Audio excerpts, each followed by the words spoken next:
pessoal antigamente orava assim: esconde o pregador atrás da tua cruz. Lembra disso? Não tem problema nenhum, é um ótimo lugar para estar.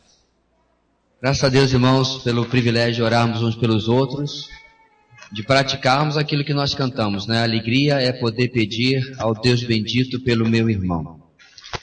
Queridos, hoje nós vamos para a carta de Paulo aos Filipenses e continuar a nossa caminhada que está chegando ao final. Começando hoje a 12ª mensagem nesta carta de Paulo aos Filipenses. Durante essas semanas, ao todo 3 meses seriam, nós vimos a mensagem de Filipenses como um todo da seguinte maneira: a alegria do viver por Cristo diante de desafios ao crescimento na verdade. A alegria do viver por Cristo diante de desafios ao crescimento na verdade. Como anunciado na semana passada, irmãos, nós começamos o capítulo 4, do versículo 1 ao versículo 9. Porém, nós só vimos do versículo 1 ao versículo 5. Uma coisa curiosa sobre a palavra de Deus é que quando você prega numa epístola paulina, ou petrina, ou joanina, não importa, a densidade do texto é muito maior do que quando você prega em um texto, por exemplo, do Antigo Testamento, de uma narrativa. E pouco espaço de tempo, poucos versículos, você consegue extrair tanta coisa. Na semana passada eu prometo que eu não achava que nós chegaríamos à extensão da mensagem que nós chegamos. Não no texto, em minutos. E, irmãos, e isso é sacrificando material, é deixando coisa de fora. Cada vez mais eu consigo compreender como que o grande expositor bíblico Martyn Lloyd-Jones conseguiu pregar tantas mensagens, 50 e poucas mensagens, apenas no primeiro capítulo de Efésios. Porque a palavra de Deus é de tamanha riqueza que ao ponto que você vai cavucando, né? E você vai se aprofundando, você tem mais e mais e mais coisas para poder falar e poder compartilhar. Então hoje nós vamos ler o texto todo que lemos semana passada, mas tomar a mensagem da onde nós paramos, ok? Vamos então, irmãos, Filipenses capítulo 4, versículo 1 ao 9, como de nosso costume, nós vamos ler juntos, num bonito coral, esse texto de Paulo àquela igreja. Estamos juntos aí? Ok. Diz assim a palavra do Senhor: portanto, meus irmãos, a quem amo e de quem tenho saudade, vocês são a minha alegria e a minha coroa. Permaneçam assim, firmes no Senhor, ó amados. O que eu rogo a Evódia e também a Sintique é que vivam em harmonia no Senhor. Sim, e peço a você, leal companheiro de julgo, que as ajude, pois lutaram ao meu lado na causa do Evangelho, com Clemente e meus demais cooperadores. Os seus nomes estão no livro da vida. Alegrem sempre-se no Senhor, novamente direi, alegrem-se. Seja a amabilidade de vocês conhecida por todos. Perto está o Senhor. Não andem ansiosos por coisa alguma, mas em tudo, pela oração e súplicas, e com ação de graças, apresentem seus pedidos a Deus. E a paz de Deus, que excede todo o entendimento, guardará o coração e a mente de vocês em Cristo Jesus. Finalmente, irmãos, tudo que for verdadeiro, tudo que for nobre, tudo que for correto, tudo que for puro, tudo que for amável, tudo que for de boa fama, se houver algo de excelente ou digno de louvor, pensem nessas coisas. Ponham em prática tudo que vocês aprenderam, receberam, ouviram e viram em mim. E o Deus da paz estará com vocês. Amém. Muito bem, meus irmãos. Na semana passada nós começamos a aprender na palavra do Senhor que nesta sessão, do versículo 1 ao versículo 9, a grande ideia que Paulo quis passar, ou pelo menos uma delas, nós podemos extrair que Paulo quis passar para aquela audiência e para nós hoje, é a seguinte: refletindo sobre nossa vida aqui à luz da eternidade. Refletindo sobre nossa vida aqui à luz da eternidade. Se por um acaso você perdeu a mensagem da semana passada, você sabe muito bem que você pode assistir no Vale a Pena Ver de novo, não da televisão, mas da internet, e você pode olhar lá e pegar o famoso fio da meada. Porque na semana passada nós vimos o primeiro e o segundo ponto, que eu vou pedir que ela coloque ali, está bem pequenininho, porque tem que abrir espaço para os demais, que nós vamos ver hoje. No versículo 1, meus irmãos, que é uma introdução para o capítulo, Paulo fala: portanto, meus irmãos, a quem amo e de quem tenho saudade, vocês que são a minha alegria e a minha coroa, permaneçam assim firmes no Senhor. Nós vimos na semana passada que como Paulo possui um grande afeto por esta igreja e como o resultado do seu ministério era a sua alegria e a sua coroa, assim como deve ser de todo pastor, missionário, obreiro, discipulador, ganhador de vidas, não importa. A pessoa que você investe, ela é uma recompensa, ou será uma recompensa eterna para mim e para você. No versículo 2, versículo 3, como está escrito lá, Paulo nos ensinou que devemos manter ou mantenha a comunhão nos relacionamentos. Ele vai tratar do problema que havia entre duas mulheres daquela cidade, Evódia e Sintique, duas mulheres daquela igreja, e como que esse relacionamento, não se fala o que é, deveria ser restaurado por causa de Cristo, por causa da obra dele, e deixando-se de lado qualquer questões menores. No versículo 4 e 5, Paulo ensina: preserve amor e alegria nos relacionamentos. Então veja bem, meus irmãos, ele começa a mostrar qual é a base para que aquela igreja, e essas irmãs, obviamente, pudessem parar de ter atritos por coisas que certamente, à luz da eternidade, à luz da vida eterna, que toda a igreja compartilhava, eram mínimas, eram sem importância. E nós fomos, semana passada, pelo menos assim me disseram, confrontados com bastante força, bastante veemência, assim me foi depois colocado, que é algo que nós precisamos muito ver nos nossos relacionamentos na igreja, na família e até na sociedade. E a parte em que Paulo fala que a nossa amabilidade seja conhecida, ele está tratando o quê? De como nos comportamos diante de pessoas que na verdade não são tão amáveis assim. Na continuação, meus irmãos, do texto de semana passada, Paulo vai nos ensinar duas últimas lições, que nós vamos ler do versículo 6 até o versículo 9. Continuando ainda em mente que Paulo está falando de relacionamentos, da nossa vida aqui, e como um comportamento digno do Evangelho de Cristo em minha vida vai influenciar como eu me relaciono com os outros. E antes de nós continuarmos, eu quero sempre lembrar, meu irmão, que eu não tenho como lhe mudar. E você não tem como mudar a mim. Você não tem como mudar seu cônjuge, você não tem como mudar seu filho, você não tem como mudar seus pais. Ora bolas, você não tem como mudar ninguém. Então o princípio da palavra sempre é para que eu olhe para mim. E para ver como eu posso mudar diante de relacionamentos difíceis, talvez, que eu enfrente no meu dia a dia, que eu enfrente na minha vida.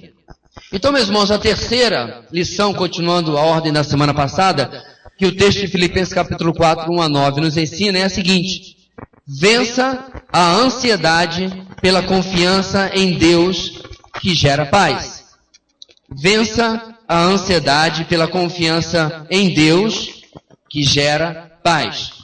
A confiança nele é que gera esta paz. E aí no versículo 6, repetindo o texto, Paulo diz: não andem ansiosos por coisa alguma. Nosso texto, meus irmãos, hoje retoma usando um verbo que pode ser usado para boas coisas. Nós podemos estar ansiosos, por exemplo, para começar a estudar alguma coisa, fazer um curso, fazer uma faculdade. Não posso esperar a hora de começar a estudar. A gente pode estar ansioso por rever uma pessoa querida. Então, a ansiedade, nesse sentido, é algo bom. Estou ansioso pelas férias. Ora, bola, nós ainda estamos em agosto. Mas tem gente ansioso pelas férias de final de ano. Essa é uma ansiedade, desde que não saia do controle, boa, uma expectativa, vamos trocar a palavra, mas não é o caso aqui. Não é desta ansiedade que Paulo está tratando. Mas nós vamos dar, meus irmãos, 2 passinhos atrás para pegarmos o contexto e entendermos o seguinte.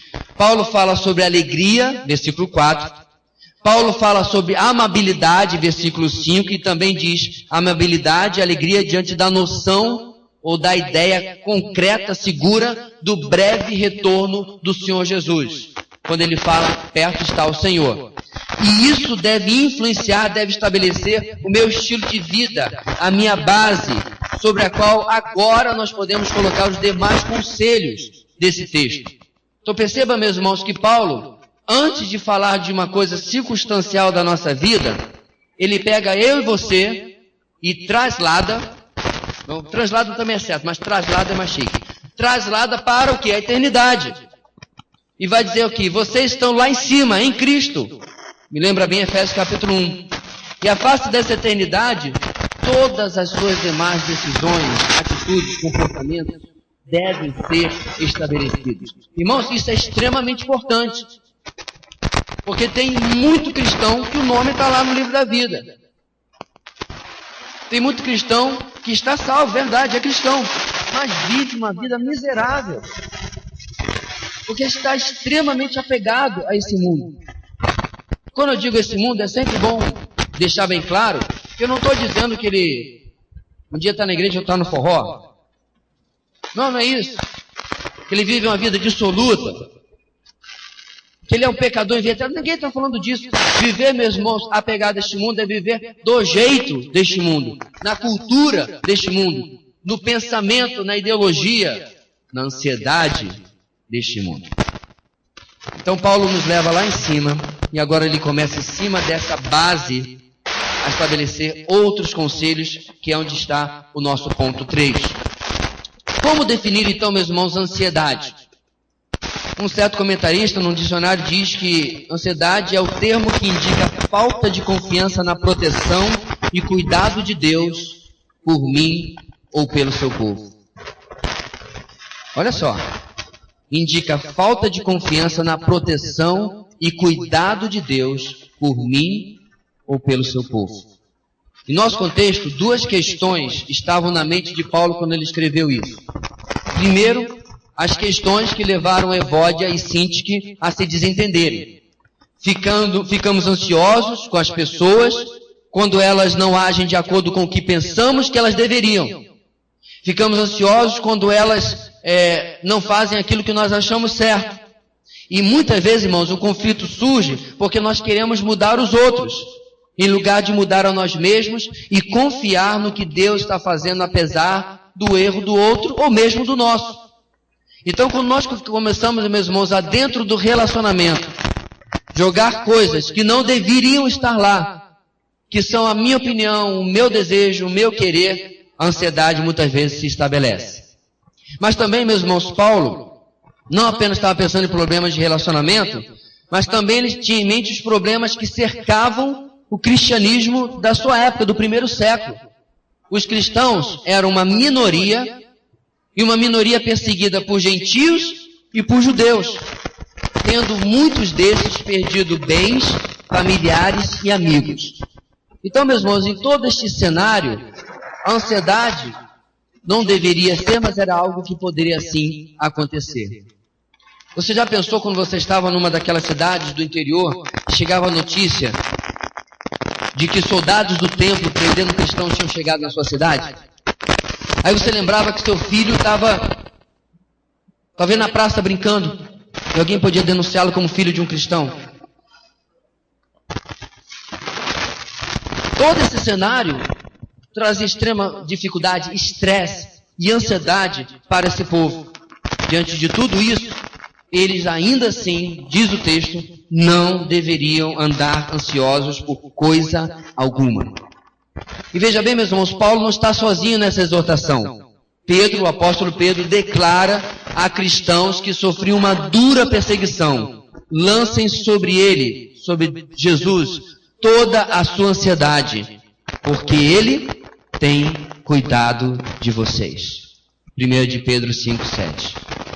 E eu quero destacar, meus irmãos, que tanto a carta de Paulo aos Filipenses, como a epístola geral de Pedro, encontrou uma igreja debaixo de perseguição, morte e aprisionamento. E a palavra dos dois apóstolos para essa igreja é: não há motivo real para que vocês vivam em ansiedade diante de um Deus que toma conta de vocês. Então, meu irmão, se você achou que semana passada a coisa foi complicada, foi de confronto, imagine quando Deus está dizendo para você, você está ansioso por quê mesmo? Quando nós pegamos, meus irmãos, a ordem no contexto que ele está e trazemos para 2015, onde eu e você estamos vivendo, e nós estamos aqui num prédio alugado, numa avenida, de vez em quando passa ali um carro da patrulha, está trabalhando, e ninguém para na frente para nos perguntar o que a gente está ou deixa de estar fazendo.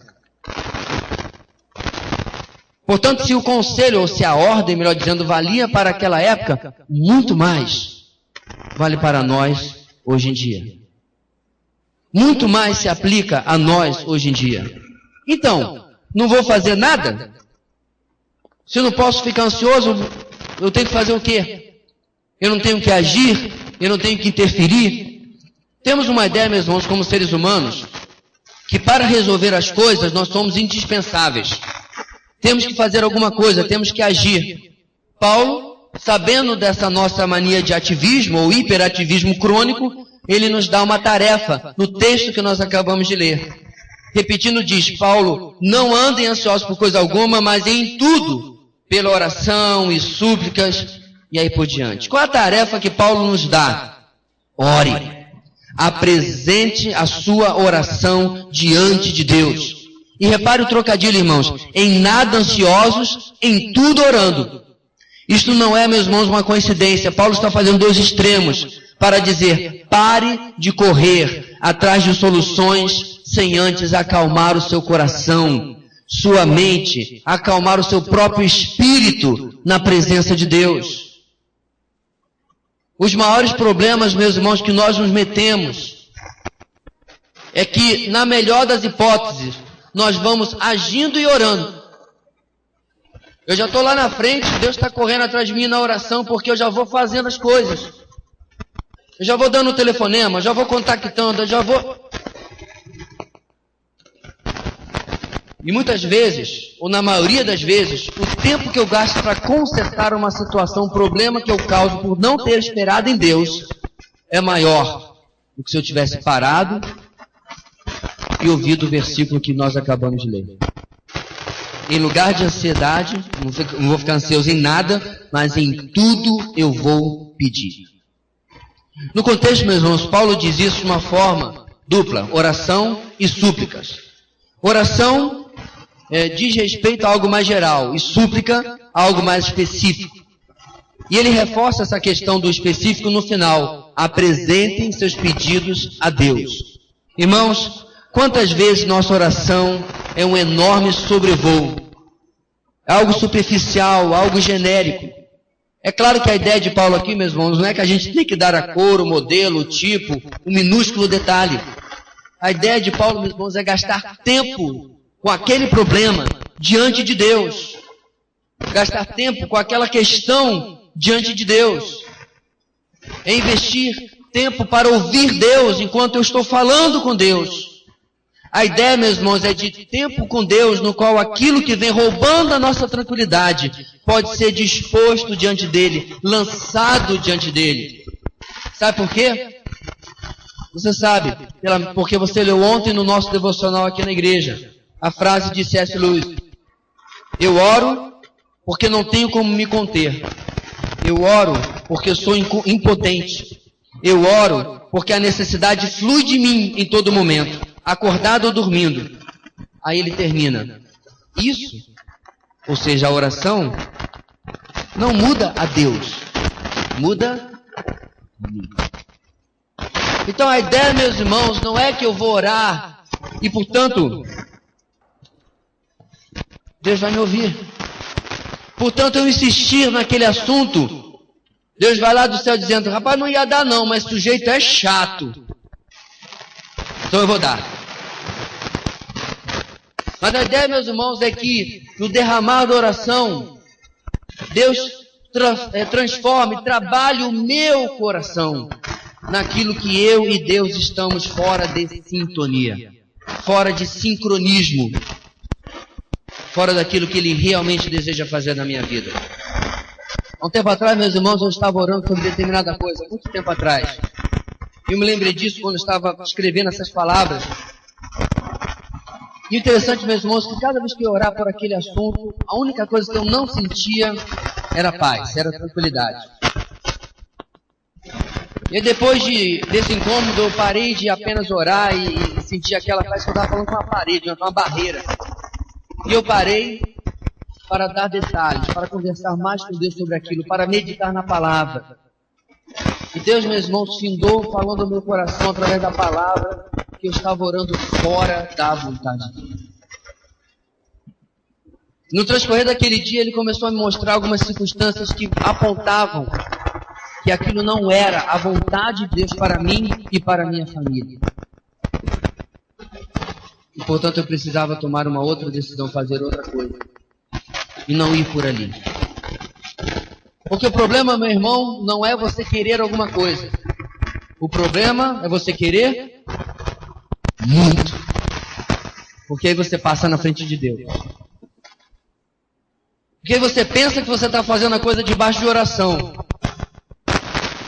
Mas você já está 30 etapas lá na frente e Deus não autorizou nem a primeira. Porque você foi movido pela ansiedade e não pelo direcionamento de Deus.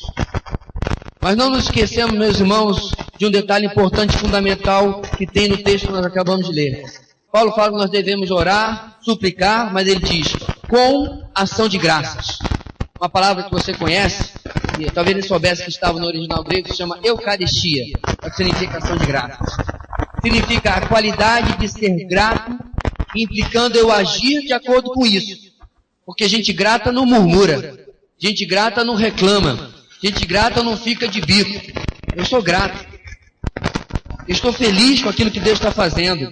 É a expressão de reconhecimento e gratidão pelo que foi feito, pelo aquilo que foi realizado. Agora repare, meu irmão, que gratidão, ação de graças, quase sempre, 100% das vezes, está relacionado a alguma coisa que foi feito por mim. Está relacionado ao meu passado, com o que me aconteceu. Perceba, meus irmãos, nesse texto, que a receita de Paulo contra a ansiedade é a ação de graças para o futuro. Porque o texto está no futuro. Eu vou orar, eu vou agradecer por aquilo que Deus ainda não fez, não pelo que Deus fez. Eu vou agradecer por aquilo que Ele vai realizar na minha vida, não por aquilo que eu espero que Ele vai realizar na minha vida. Porque, meu irmão, é muito bom agradecer por bênção. De vez em quando aqui na sexta-feira a gente agradece, é ou não é verdade? Eu quero agradecer, passei no concurso. Eu quero agradecer, comprei o meu carrinho. Eu quero agradecer, né? Deus abençoou, fui curado daquela doença. Que bom. Mas será, meus irmãos, que nós compreendemos que para eu me livrar de uma preocupação excessiva, da ansiedade, o instrumento, a ferramenta de Deus é uma gratidão depositada na confiança de que Deus vai agir conforme Ele tem o melhor para mim, não de acordo com aquilo que eu estou orando. E, meus irmãos, isso requer um tipo de fé especial, calçada na palavra, confiada em Deus. E uma fé que abre mão da sua vontade, espera que Deus faça aquilo que Ele deseja. Eu não sei você, mas eu tenho certeza que eu levantaria de uma oração desta, leve, tendo largado o peso da ansiedade que me levara até lá. Mas o texto fala no versículo 7 também, meu irmão, que a paz de Deus, que excede todo entendimento, guardará o coração e a mente de vocês em Cristo Jesus. Talvez você diga assim, pastor, mas esse tipo de tranquilidade, de desprendimento, de oração, é muito difícil, eu não consigo. É verdade. Mas a recompensa, meus irmãos, é algo que se houvesse uma pílula, venderia como água. A recompensa para confiar em Deus e orar e descansar nele com ação de graças é algo tão maravilhoso que se tivesse um comprimido, uma pílula, isso ia vender milhões.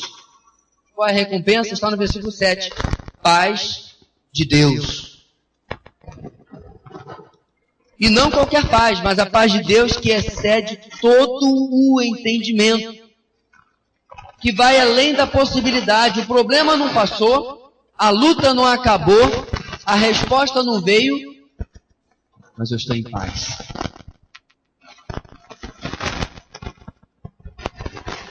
Puxa, irmão, você está tão bem, você está tão feliz. Recebeu alguma bênção? Ainda não. Mas recebi a paz de Deus, porque Ele me ensinou na sua palavra que eu não preciso andar ansioso por coisa alguma. Eu não preciso andar assim. A paz na vida do cristão, meu irmão, é claro, ela tem a ver com sair debaixo da ira de Deus, da inimizade com Deus, quando você se encontra Jesus. O Senhor Jesus Cristo é a paz do crente. Efésios 2,4 diz, pois Ele, Cristo, é a nossa paz.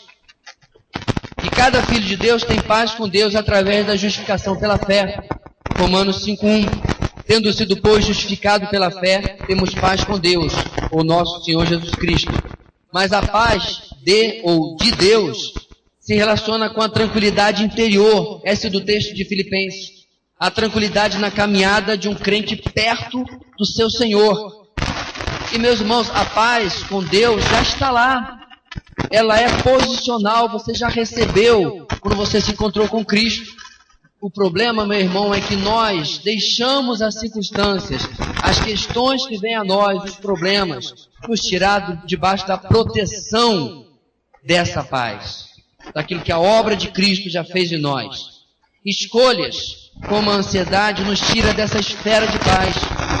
E a oração específica e com ação de graças é a nossa chance de retorno a essa esfera, essa proteção da paz de Deus sobre a nossa vida. Na verdade, com ela, protegendo-nos, guardando-nos ao nosso redor. O verbo grego que você tem no seu texto, que a paz de Deus vai nos guardar, é um termo militar.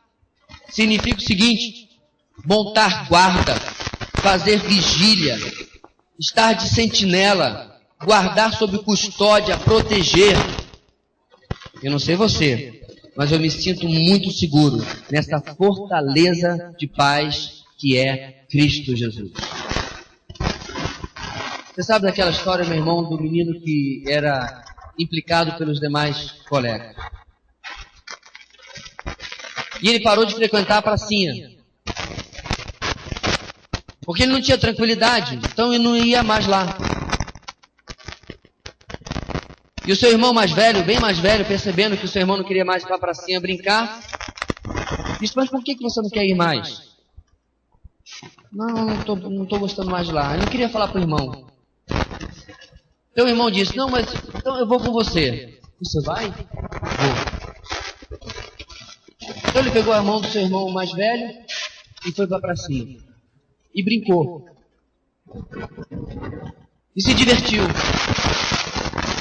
E não teve mais nenhum temor, e os outros colegas estavam lá, as outras crianças. E por sua vez elas também não tinham mais coragem de zombar e brincar com ele, porque o seu irmão mais velho estava lá. Num determinado momento, um dos seus colegas se aproximou dele, e aquele menino começou a ter medo de novo. E ele fez uma cara meio de choro, meio de medo. O irmão mais velho percebeu e disse, maninho, estou aqui. Rapidamente, ele ficou tranquilo de novo. Essa simplória ilustração, meu irmão, é a minha vida. Quando eu esqueço que aonde quer ou o que quer que aconteça na minha vida, o meu irmão mais velho está sempre ali ao meu lado. O nosso Deus não perdeu o seu poder, não ficou velho ou senil, a bateria não descarregou e ele não se cansou do seu ofício, ao ponto de proteger o povo no Antigo Testamento, proteger Pedro ali na prisão, Paulo também, proteger Paulo no naufrágio e em terra firme quando foi mordido pela serpente. Mas agora, quando chegou no século 21, Deus já está de paciência cheia, não está fazendo mais dessas coisas não. Não é verdade. A paz dele, que já está presente na sua vida no relacionamento com Cristo Jesus, ouça bem, meu irmão, está completamente ao seu alcance. Não é mágica, você não precisa tomar posse de coisa alguma, você não precisa declarar coisa alguma, você não precisa vir na campanha das 7 segundas-feiras, você tem apenas, meu irmão, que olhar para a palavra e dizer: esta verdade é para a minha vida também. Mas perceba, meu irmão, que Paulo não terminou ainda de dar a sua receita. Ele já explicou para você que a arma que você tem nas suas mãos é a oração, de súplica, de se lançar e se derramar na presença de Deus com um coração grato. Mas tem mais. Não apenas vença a ansiedade pela confiança em Deus que gera paz, mas em último lugar, na nossa mensagem de 2 domingos, o texto de Filipenses 4, 1 a 9 nos ensina o seguinte: proteja os relacionamentos ao proteger a sua mente, seguindo o exemplo apostólico. Proteja os relacionamentos. Foi lá onde nós começamos com o problema de Evódia e Síntica. Ao proteger a sua mente, seguindo os exemplos apostólicos. Meu irmão, relacionamento é algo que acontece em cada segundo da sua vida, até dormindo, se você é casado.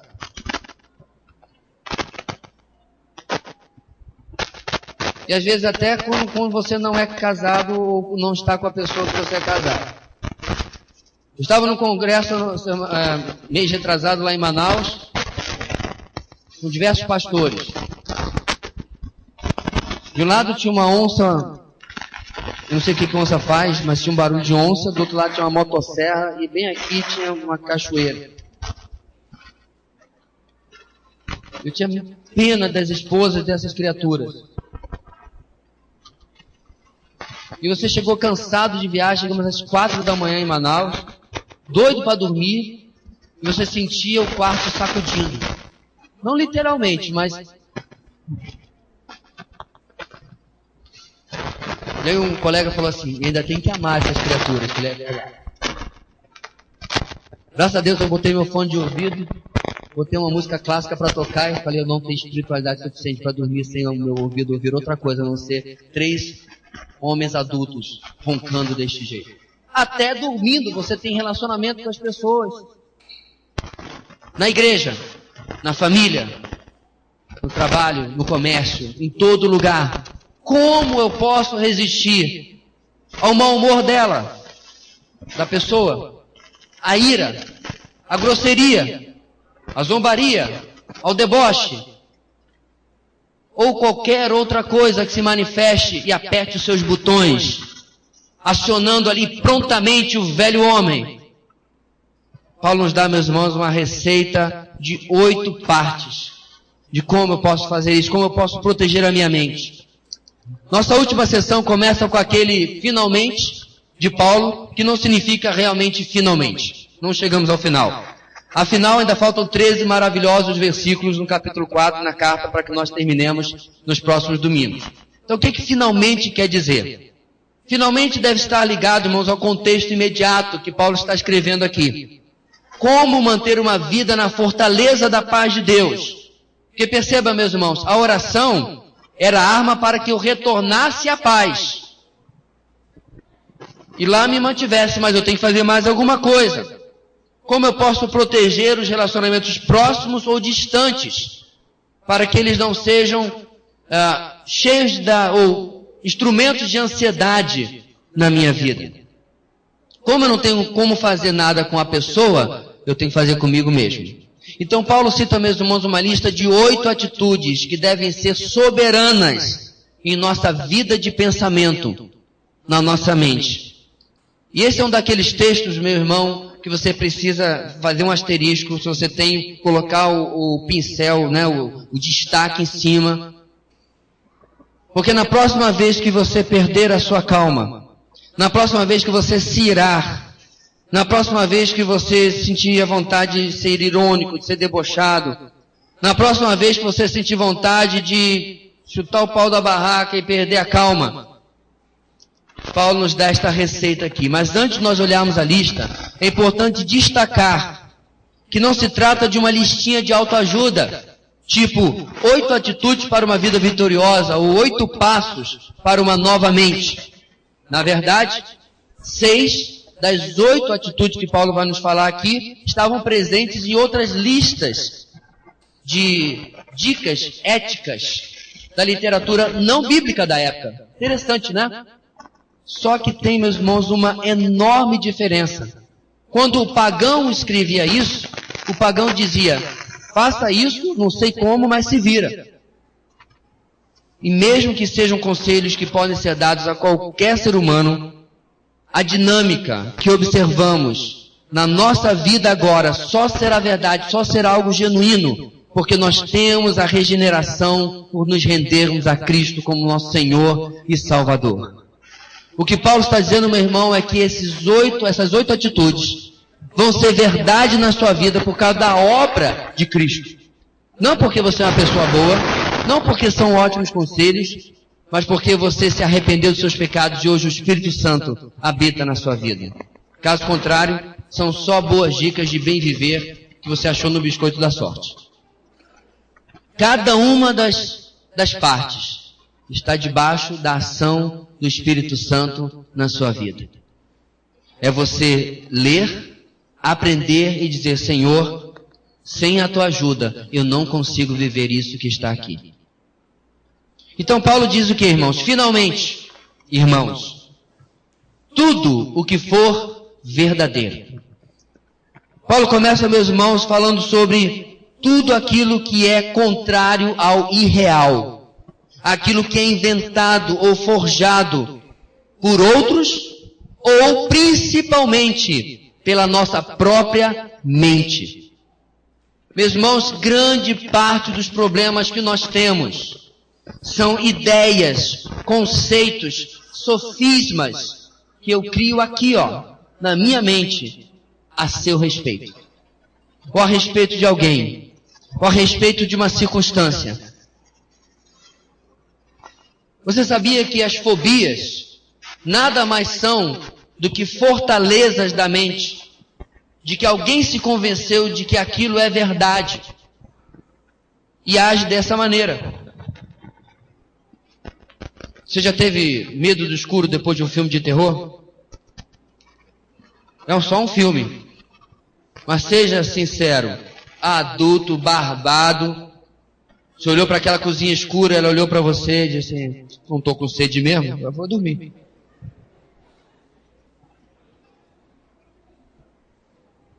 Mas o personagem ficou lá no filme.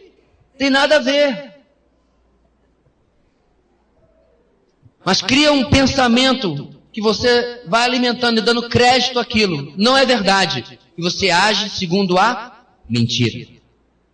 Porque você não está prestando atenção em tudo que é verdadeiro.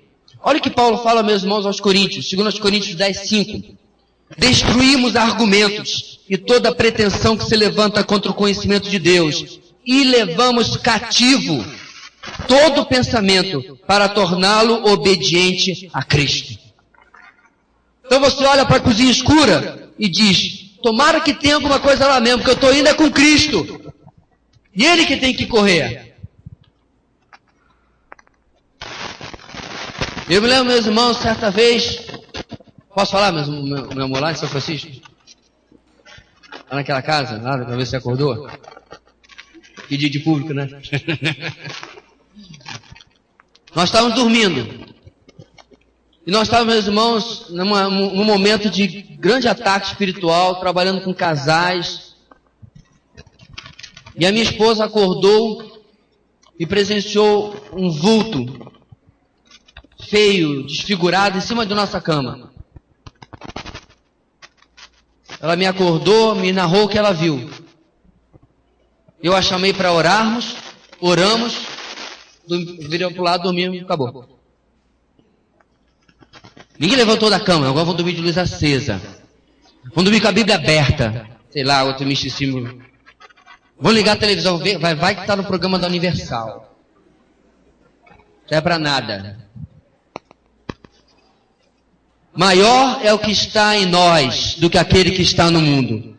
Quem tem que correr de mim é Ele, não é eu dele. Ousadia dele querer vir na minha casa assustar minha família. Pastor, depois aconteceu muitas outras vezes. E ele é doido? De onde veio? Pastor é super pastor, super crente. Não, meu irmão, está na palavra. Caso contrário, meu irmão, você crê na mentira em vez de crer na verdade. Quantas vezes nós não evangelizamos porque nós não acreditamos no próprio evangelho que nos salvou? Quando o testemunho de Paulo sobre este evangelho é o poder de Deus para a salvação daquele que crê. Não o seu poder, não o poder da sua argumentação, não o poder do seu sorriso e simpatia, o poder de Deus para a salvação de todo aquele que crê. Quando nós, meus irmãos, enchemos a nossa mente da verdade da palavra, por isso que a primeira coisa que Paulo coloca é aqui, os sofismas, as mentiras e os motivos que nos causam ansiedade pela janela, longe de nós. Tudo que é verdadeiro, e Paulo continua, segundo, tudo que for nobre.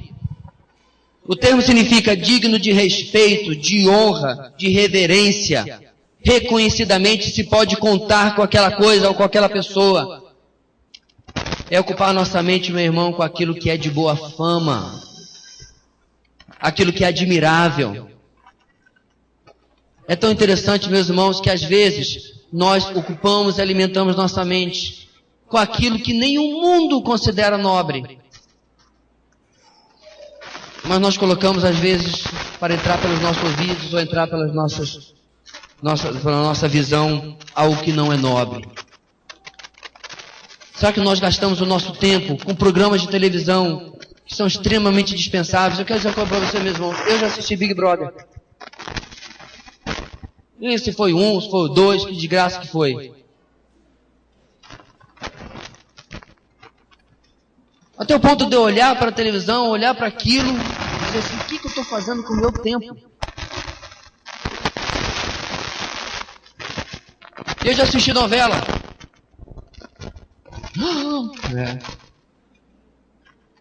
Até o ponto de eu olhar, e eu dizer, o que eu estou fazendo com o meu tempo? Faz muitos e muitos e muitos anos isso, irmãos, mas eu fico pensando quantas coisas nós alimentamos que o mundo, de vez em quando eu vejo pessoas criticando coisas do mundo e nós endossamos, ou concordamos, ou achamos que está tudo bom. Promovemos essas coisas. Terceiro, tudo que for correto. A palavra usada por Paulo aqui, meus irmãos, é justo. Está ligado à justiça de Deus, ao caráter de Deus. Está de acordo com aquilo que Deus diz que é justo e correto. Eu acho tão interessante, meus irmãos, que muitas vezes nós, e agora está acontecendo inclusive, durante o dia aconteceu, passeata contra a corrupção. E hoje eu vi alguém postando alguma coisa muito interessante. Você é contra toda a corrupção ou só dos grandes corruptores de Brasília? Quantos de nós, por favor, pelo amor de Deus, não levante a mão. E espero que tenha acontecido quando você não conhecia o Senhor. Quantos de nós ofereceu a famosa cervejinha para o guarda já? Ou se ele não bebe o cafezinho? Né? Quantos de nós, meus irmãos, já burlamos pequenas e inofensivas leis, mas que, contudo, foram colocadas para que nós nos submetamos a elas? E muitas vezes, meus irmãos, não entendemos que o que é correto, mesmo que alguém, ou mesmo eu, ache que não é. E nós ocupamos a nossa mente com coisas que estão na contramão daquilo que Deus diz que é o correto e o que não é. Quarto, tudo que for puro. A palavra usada por Paulo aqui é hagnos, santo, livre de pecado e separado da corrupção do pecado. Meus irmãos, a nossa mente é uma esponja. Como nós absorvemos coisas que não prestam. Os vícios e pecados são muito mais fáceis de serem cultivados na nossa vida do que a disciplina, a virtude. Por isso, meus amados, nós precisamos vigiar. O Novo Testamento nos adverte que nós devemos odiar até a roupa que cheire a pecado. Lembra desse texto? Eu creio, meus irmãos, que o autor está falando, fazendo uma hipérbole, um exagero, para dizer o seguinte: vocês estão indo muito perto. Quem já cuidou de um churrasco, por exemplo, ou teve que colocar fogo em alguma coisa, é impossível você fazer isso, mesmo que você esteja completamente arrumado. Eu estou aqui, bonitinho, arrumadinho, perfume, aí eu vou fazer o churrasco ou queimar uma coisa. Eu não tenho como depois, vou vir para a igreja, porque eu vou trazer aquele odor da fumaça comigo. Eu não pulei no fogo. Eu não rolei nas brasas. Mas o cheiro ficou. Quantas vezes, meus irmãos, esse cheiro do mundo, do pecado, está tão presente na minha vida porque eu não tenho me ocupado com aquilo que é puro, aquilo que reflete a santidade de Deus. Quinta atitude: tudo que for amável. Diferente, meus irmãos, de todas as demais, amável e a próxima, de boa fama, não estavam presentes nas listas de virtudes dos outros escritos da época, escritos seculares. Não há uma importância pelo amor e por ser amável na religião pagã e na filosofia, mas no cristianismo sim. Algo que é amável, o contrário disso é algo que é odioso. Será que todos os meus pensamentos para com o meu próximo são pensamentos amáveis? É tão interessante, meu irmão, como a gente pode chegar tão perto de odiar uma pessoa num simples jogo de futebol.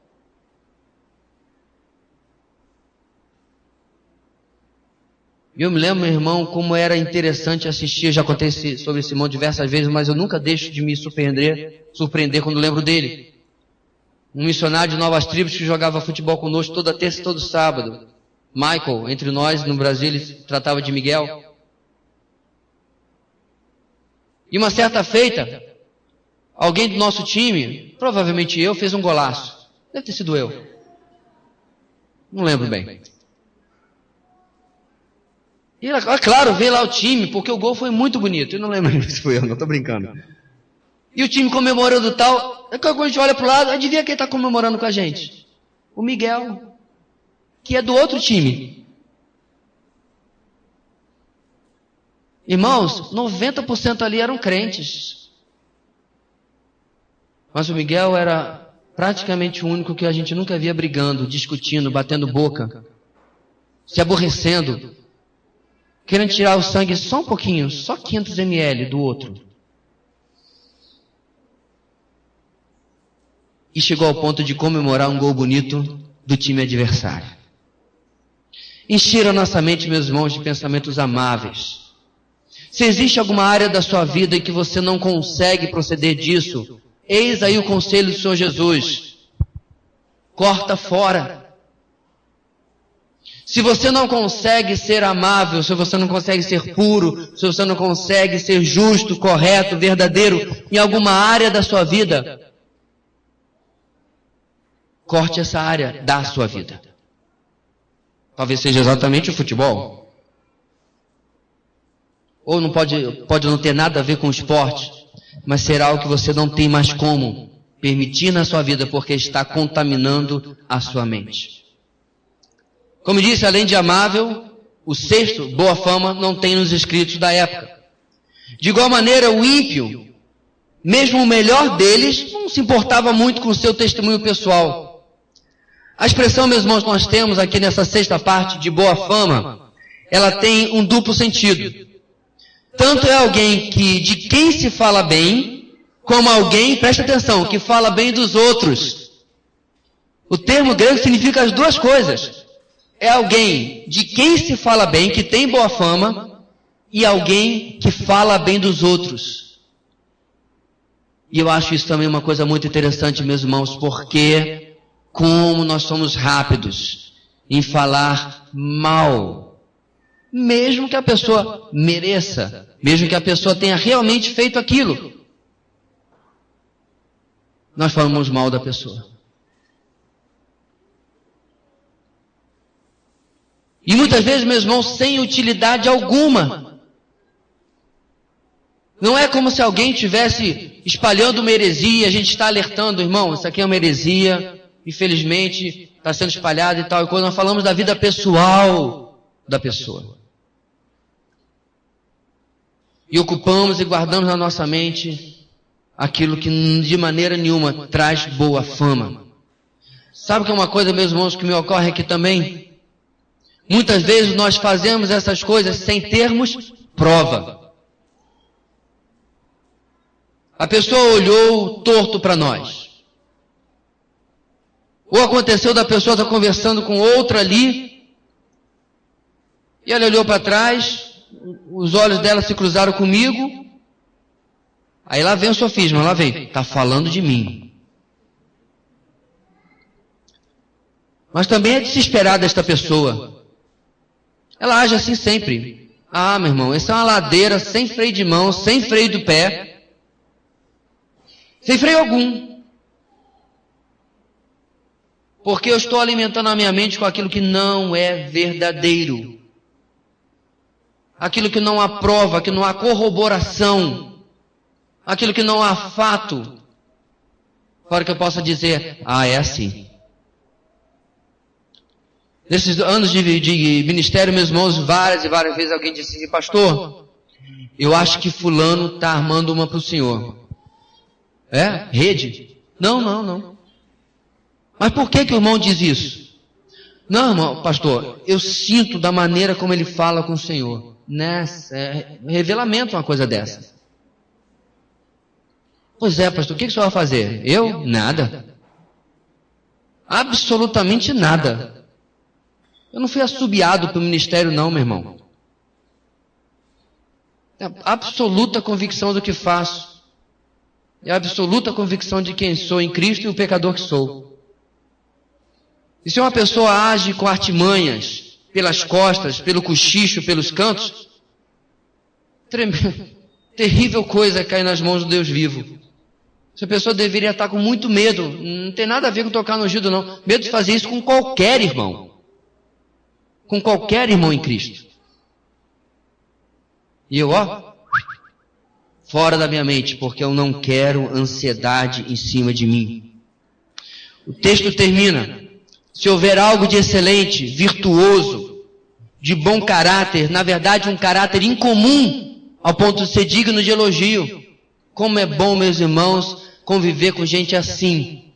Gente pecadora, eu nunca convivi com ninguém que não seja pecador, mas que você vê uma vida excelente na palavra, que busca vivê-la, que busca defendê-la, que busca ensiná-la. Maravilha viver com gente assim. Porque finalmente, Paulo termina que também são coisas que ocupem a minha mente, sejam dignas de louvor. Algo elogiável, algo que exalta outra pessoa e que quando compartilhado, move as pessoas a imitar aquela conduta. É tão legal, meu irmão, quando você pode chegar diante de alguém e dizer assim, rapaz, você sabe o que irmão fez? Aí a pessoa, o que é? Rapaz, ela fez isso, que coisa boa, não? Que bênção! Isso transmite o que, meus irmãos? Graça aos que ouvem, transmite edificação. Efésios 4, 29. Não saia da sua boca nenhuma palavra torpe, mas apenas aquela que for boa para edificação e transmita graça aos que ouvem. Como é tremendo, meu irmão, várias pessoas já fizeram isso comigo. Pastor, olha o que fulano fez. Na nossa conferência teológica, meus irmãos, uma certa pessoa deu um exemplo tão grande de desprendimento, que na solidão do meu carro me levou às lágrimas. E aí quando eu cheguei lá no auditório onde foi a conferência, lá estava o Maguila, o do som. Aí eu falei para ele, Maguila, estou aqui com um negócio tão legal, quero falar contigo, quero compartilhar com o irmão. Olha aqui. Aí eu mostrei para ele. Aí o Maguila, que bênção, né, pastor? É gente assim que a gente precisa do nosso lado. Falei, pois é. Digno de louvor. Dá gosto falar do que a pessoa faz. Dá gosto falar do que a pessoa é. Porque edifica, impulsiona, motiva as outras pessoas. Ela não é, meus irmãos, uma receita que blinda a minha mente, que protege a minha mente daquilo que vai trazer ansiedade. Então, repetindo numa vez só, finalmente, irmãos, tudo que for verdadeiro, tudo que for nobre, tudo que for correto, tudo que for puro, tudo que for amável, tudo que for de boa fama, se houver algo de excelente ou digno de louvor, pensem nessas coisas. O último versículo diz, ponham em prática tudo que vocês aprenderam, receberam, ouviram e viram em mim. E o Deus da paz estará com vocês. Terminando, irmãos, nosso último verso começa com um imperativo. Ponham em prática. E o último verso terminou com o imperativo. Pensem nessas coisas. Agora vamos juntar as duas coisas? Pensem nessas coisas e ponham em prática.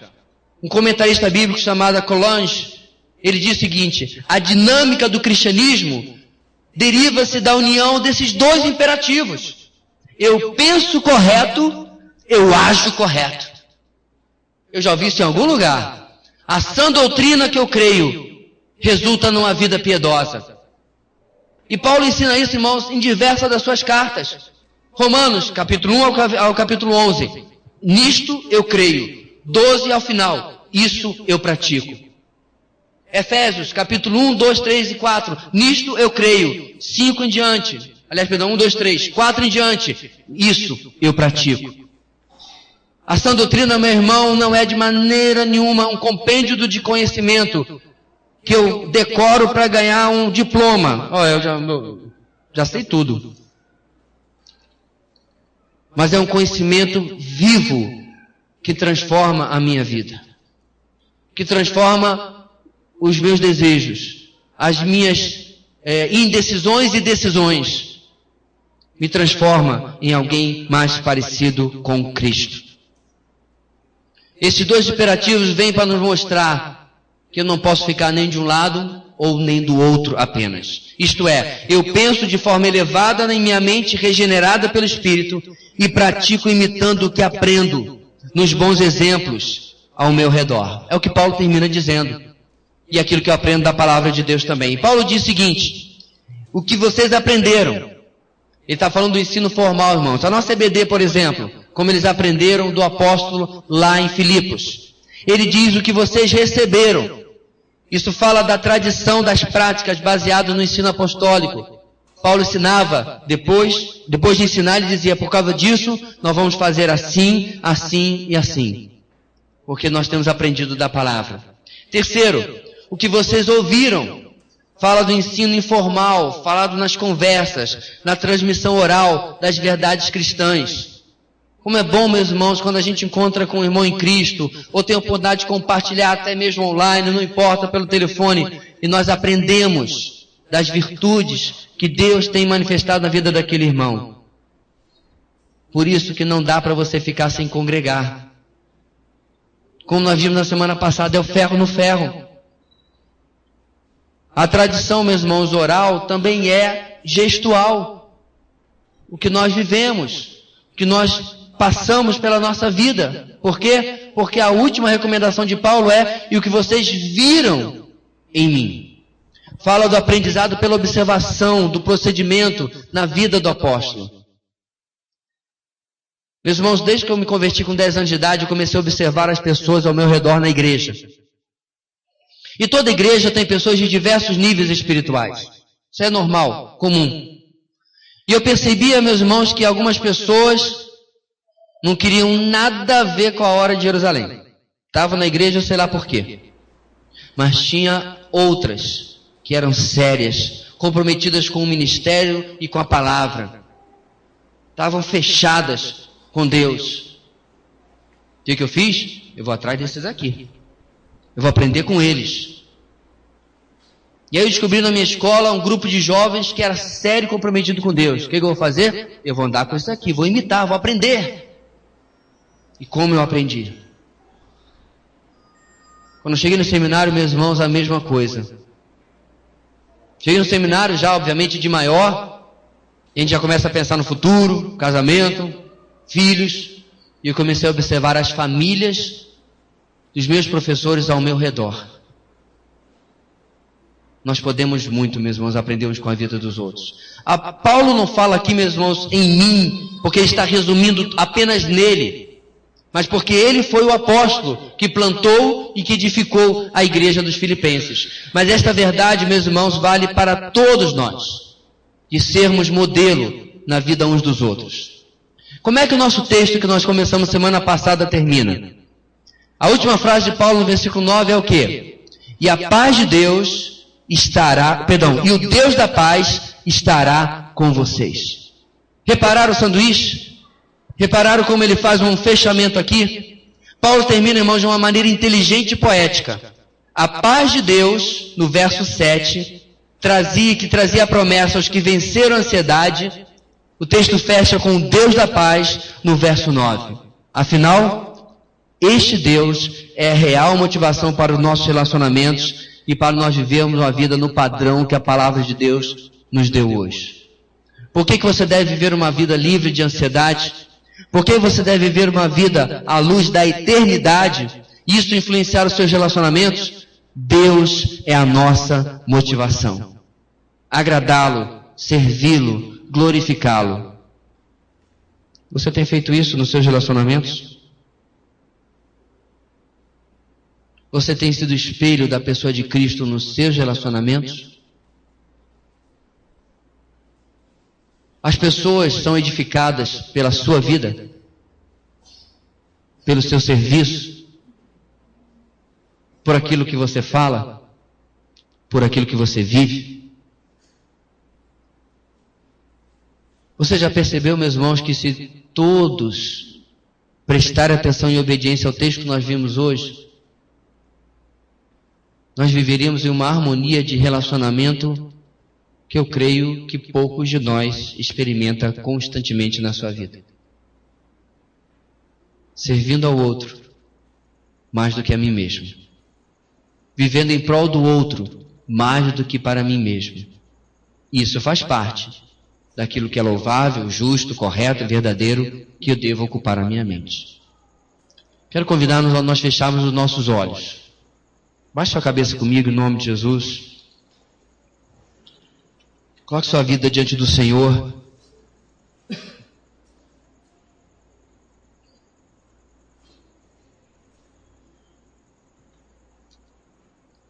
Será que você vem refletindo sobre a sua vida à luz da eternidade?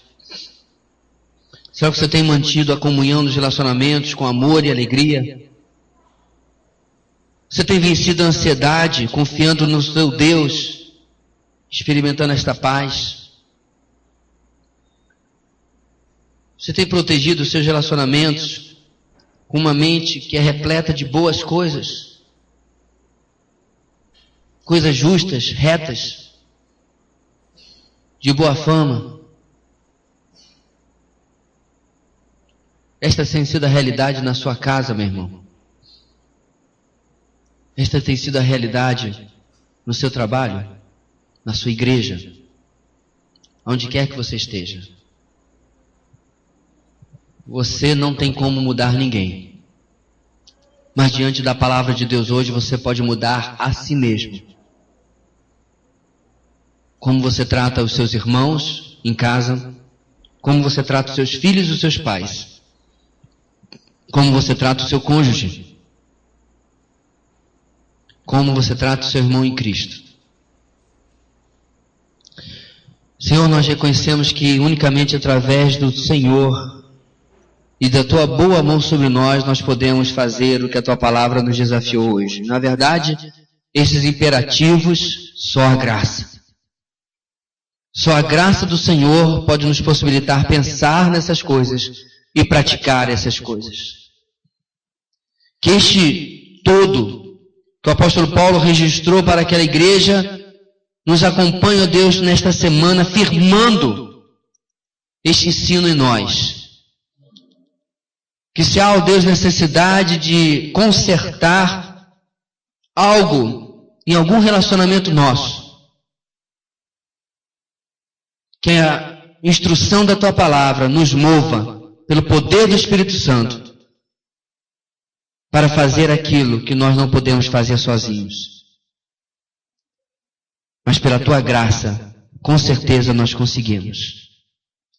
Esteja conosco, Deus, porque certamente esta palavra voltará à tona em nossa semana. Virá a nós, não apenas quando compartilharmos o nosso grupo de vida, mas nos nossos lares, no trabalho, na sociedade. Por isso nós oramos em nome daquele que nos dá graça para tudo isso. Em nome de Jesus. Amém e amém.